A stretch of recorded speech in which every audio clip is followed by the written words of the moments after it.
only thing we have to fear is fear itself. The National Weather Service has issued a severe thunderstorm warning. Welcome to the Common Sense Practical Prepper Podcast, where prepping doesn't have to be complicated or expensive. Coming to you from a well-defended off-grid compound high in the mountains. Coming to you from his Florida room in Richmond, Virginia. Neither off-grid nor well-defended, unless you count as chickens and cats. Here is your host, Keith. Hello again, everybody, and welcome back to the Common Sense Practical Prepper Podcast. My name is Keith, and this is episode 33. Today is Monday, January 30th, 2023. The price of eggs here in Central Virginia. So the local Kroger is $6 a dozen, and that's the Eggland's Best. The Kroger brand 18 count is $6.75. I do not see a limit for the number of containers that you can purchase. Eggland's Best 18 count is $8.99 with no limit. And the Kroger brand 60 count is $22.50. Gas prices here have creeped up a little bit, looking at about between $3.47 and $3.50 a gallon. Went to the local Costco Saturday evening, and they were out of eggs, both the, organic, free-range, and then the regular old eggs. That was about 5:30 p.m., but I'm sure they had additional eggs that they stocked up for everybody when they returned on Sunday. Speaking of the price of eggs, they continue to rise due to inflation, potential shortage of eggs, but there are a lot of people out there that put on their little tinfoil hats and somehow want to dig as deep as they can to come up with what they believe is the real reason for the price of eggs and other food being as expensive as it is. If you go out and search the avian flu, like I've talked about several times before, the avian flu has killed about half of the chicken population here in the United States. Those are the chicken that lay eggs, and then those are the chickens that we eat. Those are called meat birds. One gentleman recorded a video saying that the avian flu had not hit his large commercial establishment, his huge farm, but in fact he had an issue getting workers to come in to be able to process all the eggs. So a lot of eggs are going to waste. So over the weekend in Connecticut, the third largest egg producing facility in the United States burned down. Some estimates have 100,000 chickens were lost in this fire. Now, some people will tell you that this was arson. This was done intentionally. This was done by the government to, again, cause additional shortages and to increase the price of eggs. In 2022, there were approximately 35 or 40 food processing facilities that had damage of some sort due to fire. Some were completely burned to the ground, and then some had minor damage and some had significant damage. Now, people will pick and choose some of the data points and say that, again, this is arson. This is the government, again, trying to drive the country further into a recession and then raise the price of food. I have no idea if that's the truth or not. I didn't go to any of these facilities. I'm not sure if there's a minor fire in a storehouse and 5 or 6 pallets of dog food or cat food get burned up. I'm not sure if that makes the news and that gets added to the list. When there was a baby food shortage, it was baby formula shortage, I did read that one of the larger baby formula processing plants, I guess, did have some sort of health code violation and they were shut down for an extended period of time. And then people are saying, oh, well, it was the government. They made sure that they were being scrutinized a little more. Anyway, all the conspiracy theories, we'll just wait and see what, if any of these conspiracy theories when it comes to food, actually are true. The other day, a pet food processing facility and warehouse in Anchorage, Alaska, received significant damage in a fire. And of course, there's people saying that it's the government trying to drive dog food and cat food prices even higher. Now, I don't know what other warehouses have burned down in 2022 in the United States, but I'm sure every single day, homes catch fire, businesses catch fire, all sorts of warehouses catch fire. They could have toilet paper, they could have milk in them, They could have underwear in them.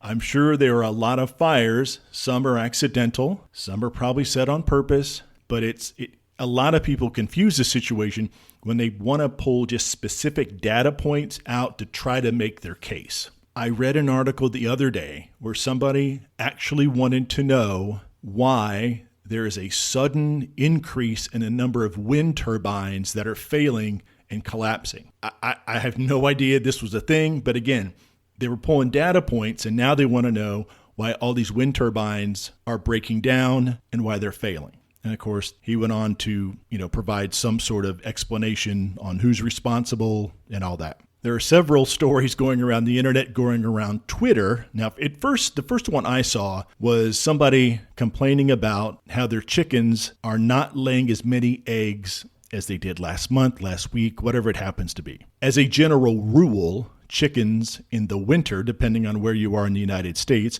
as it gets cold, chickens will slow down laying their eggs. This person went as far as to say that the feed that you buy at Tractor Supply either ingredients have been removed or some ingredients have been added to slow the egg production down for the chickens. Of course, then that just, grew exponentially. And now it's all different types of feed stores, all different type of feeds. Purina, who is a huge producer of pet food and food for farm animals and that sort of thing. Now they're globbing on saying now Purina's behind it. It's just amazing what you can find out there on the internet. You really have to be careful, but I have a hard time believing that there's somebody or some group of individuals or some company that is out there that is either removing the nutrients from the chicken feed that you can buy at Tractor Supply, or they're adding something to the chicken feed that will slow down egg production, leading to a shortage, leading to a higher price. I guess it just couldn't be inflation. I guess it just couldn't be, folks panic buying the eggs. Anyway, the simplest explanation is the avian flu, but for some people, that's too easy of an explanation. They need to have some sort of conspiracy, some sort of the government's behind this. I have a hard time believing that. I think inflation has done a lot to raise the prices of these different items, and they're going to continue to rise. Now, we'll see this egg producing facility up in Connecticut. We'll see in the next several weeks what the price of eggs do. If they stay the same, they increase, or the price of eggs happen to decrease. We'll see if this has any significant impact on the supply of eggs and the price of eggs. Okay, let me get this off my chest. And this is about the 5 Memphis police officers that have been arrested and charged with second-degree murder. And I believe today they all made bond and they've been released pending the court proceedings.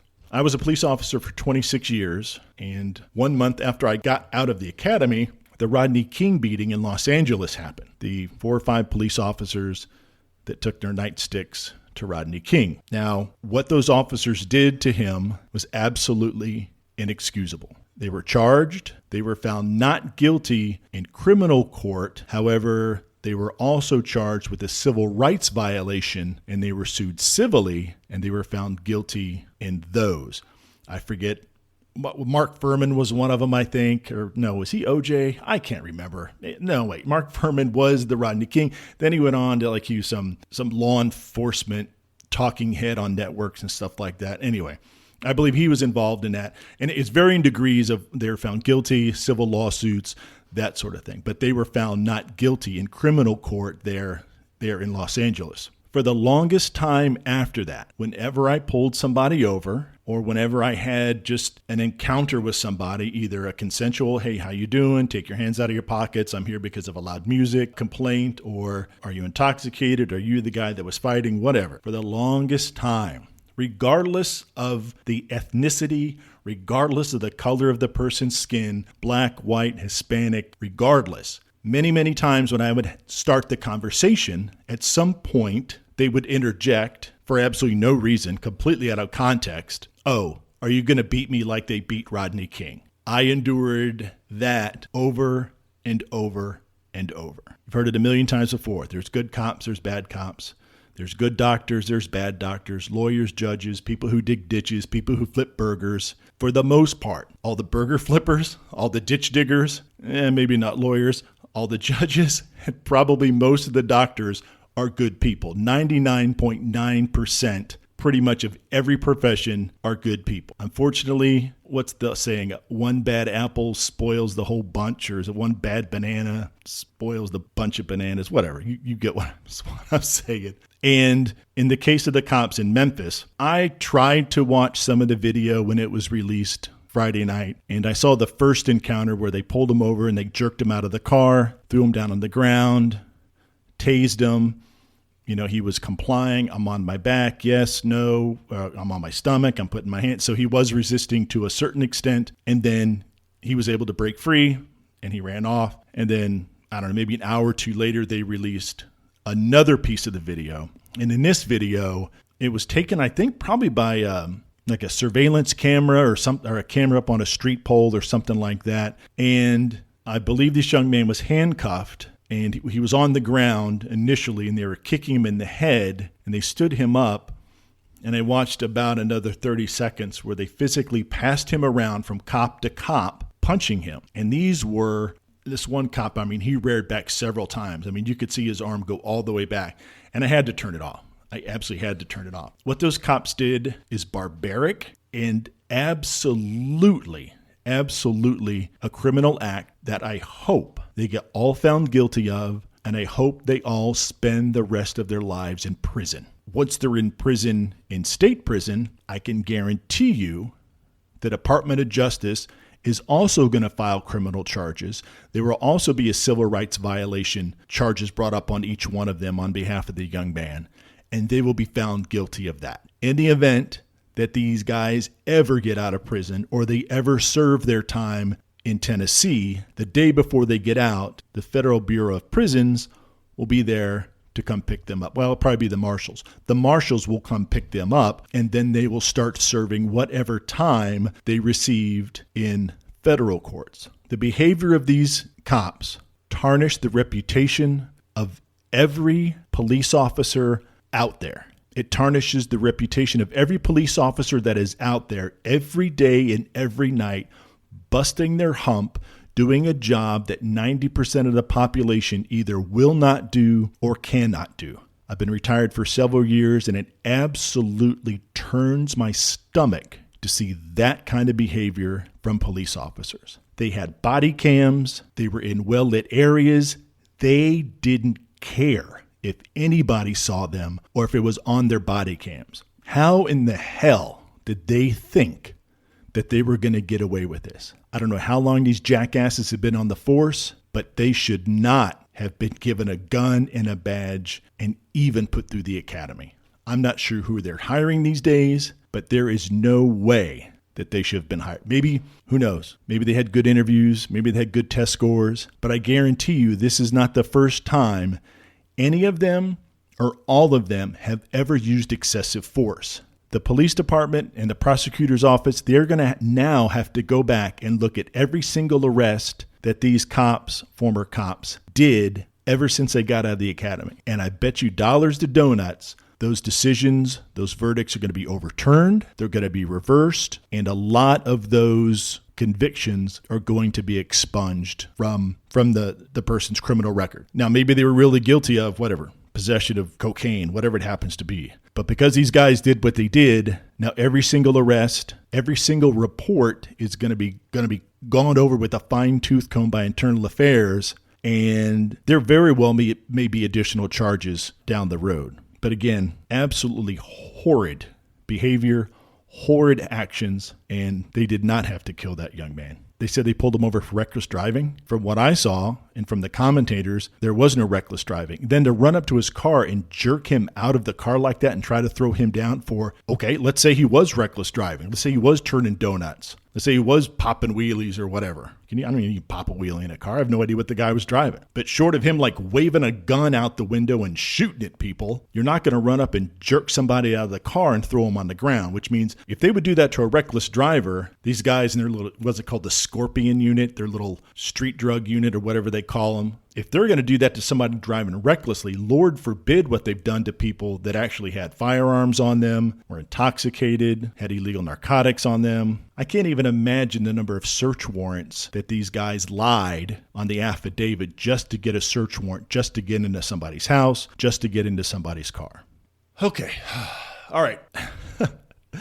I got that off my chest. Let's talk about my freeze dryer. Currently, there are 4 trays of banana chips in my freeze dryer. Since we last spoke, I did pineapple rings that turned out much better than the initial session of pineapple rings. The banana chips 4 days ago turned out very good. And the ones I have in there now, I put them in about 12 hours ago, and I'm not sure if these were extra juicy bananas or whatever's going on, but these banana chips are taking a lot longer than I thought they would. But it is what it is, and hopefully in the next few hours they'll finish up, and I won't have to be getting up at 2 a.m. to break the banana chips out of the freeze dryer and end up vacuum sealing them at some crazy hour of the night. So I said I went to Costco over the weekend. I picked up 3 large containers of pork chops. I don't know, what do you call those? The foam the styrofoam packages. What's that? A container? A package? 3 large packages of pork chops. And the pork chops at my local Costco are very, very thick, easily an inch thick. The price was absolutely fantastic. They dropped it quite a bit because today would have been the last one of the, sell by date. So it was a couple days short of the sell by date. And so I picked up 3 packages of the large pork chops. And then right next to that, they had these pork loins. These things were absolutely enormous. They're a 1.5 feet long, I guess. And they were priced very, very well. And then when you got to the register, there was a little tag on it. When you got to the register, it was like take an additional $4 off, $5 off. So I got 3 of the pork chops and 2 of these monster pork loins. Well, I just finished up in the kitchen. I took the pork chops and put them to a vacuum seal bag, vacuum sealed those, dated those, and the pork loins, let's see, the one pork loin I divided into fifths, and then the second pork loin, I made those a little bit smaller. I think I got about 7. I got 7 chunks out of the second pork loin, and I went ahead and put those in the vacuum bags, and I went ahead and sealed those up, and it ended up being just shy of 30 pounds with everything, the pork chops and the pork loins. I got those in the freezer. Okay, one last thing. Every once in a while, I'll go on LinkedIn, and I don't go on there very often, maybe once a month. The company I work for ended up laying off a lot of people in the last couple weeks. And like I've said before, I work for the largest online retailer in the world, and it was very, very difficult. And it took me quite by surprise when I went onto LinkedIn, and all of these people that I've worked with, had conference calls with, that I've spoken to 1,000,000 times, had a chance to meet several of them. And these are folks that are, program managers, recruiters, human resources that are, pretty high up in the food chain. It took me totally by surprise when I was reading that they had been laid off, and it came quite as a shock to them, and it came quite as a shock to me too. So yeah, that was rough reading those. And I understand a business is a business, and a business is there to make money. And given the current economy, cuts have to be made. So that was tough. That was tough to read. So I'm certainly blessed that I was not a part of that round of layoffs. What the future holds, I have absolutely no idea.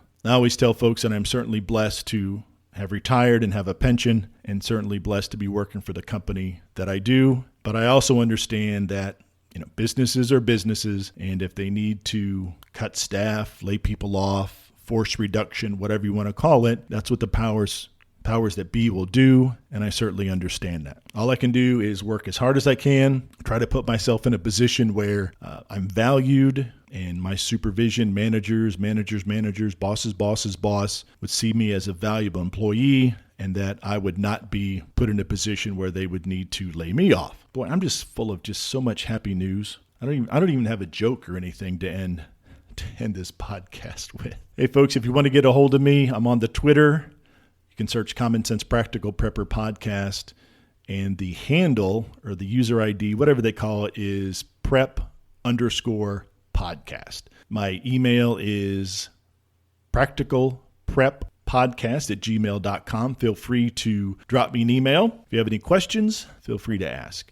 I do have a few emails that came in over the last week or so, and I think next week I'll go ahead and read some of those for you all. All right, folks, thanks so much for stopping by and listening to me ramble.